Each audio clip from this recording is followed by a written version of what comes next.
Daa'iin Islaamaa Dooktar Zaakir Naayik dhukkubsatanii hospitaala Maaleeziyaa keessa ciisaa jiraachuu odeeffannoo arganneem. Dooktar Zaakir Naayik Rabbiin subhaanahu wa ta'aalaa akka isa caafiyu ummanni muslimaa addunyaa irra jiru hundinuu du'aa'ii akka gootaniif isiniin jennam. Daa'iin beekamaan hayyuun caalamaa daa'ii namoota hedduu gara islaamummaatti fideem jabaa fi urjii islaamaa karabbiin addunyaa islaamaa badhaasi jaarraa kana keessa nama akka isaa musliimoonni hin arganne. Rabbiin umrii isaa kana caalaa rabbi haa dheereessu jennam. Du'aa'ii akka gootaniif isiniin jennam. Asiin dura waggoota jiraate keessatti da'waa islaamaa fi musliimoota dammaqsuu warroota amantaa biroo gara islaamummaatti fiduu irratti dabarse. Rabbiin amma subhaanahu wa ta'aalaa kana caalaa umrii isa dheereessee akka addunyaa fayyadu abdii qabnam. Yaa Rabbi nuuf caafi. Dooktar Zaakir Naayik dhalootaan lammii biyya Hindii turan.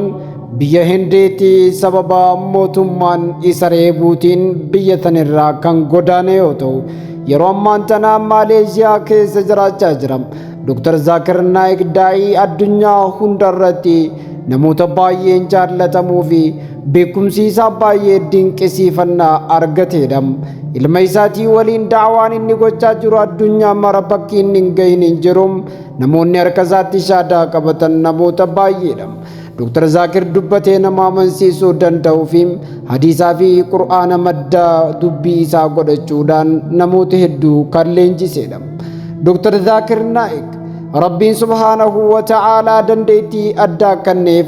Dandeettii Rabbii isaaf kenne keessaa namoonni gaafa isa waliin mormii yookiin falmii irratti hirmaatan namni hundinuu shaadaa qabachuu qofam.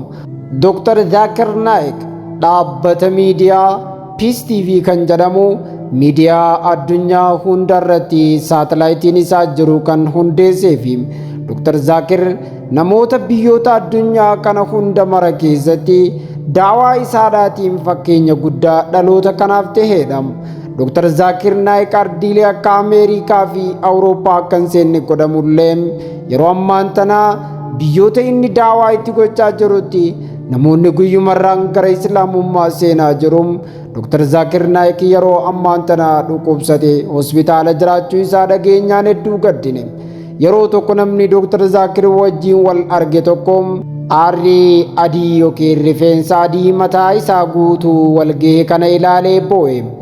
Maaliif boose jedhee Dooktar Zaakir isa gaafannaan, ati nama jabaa nuti qabnuuf addunyaan islaamaa ittiin boonnuudha. Garuu rifeensi kee addaa ta'ee jira. Tarii umrii kee qadeeme kanam eenyutu bakka kee bu'ee addunyaa islaamaa tajaajila kan jedhuutu imimmaan na boosise. Nama si caalu nama dandeettii si caalaa qabu hagamma addunyaan islaamaan arganneem nama jabaa akka keetiyyuun arganneem mee maaltu nuuf falam maaltu nuuf mala kan jedhuutu na boochise jechuudhaan namni sun Dooktar Zaakiritti dubbate. Rabbiin subhaanahu wa ta'aalaa fayyaa guutuu isaa deebise hospitaala keessaa baasee addunyaa islaamaa irratti da'waa isaatti Rabbi haa deebisu jedhaa du'aa'ii godhaaf jennam.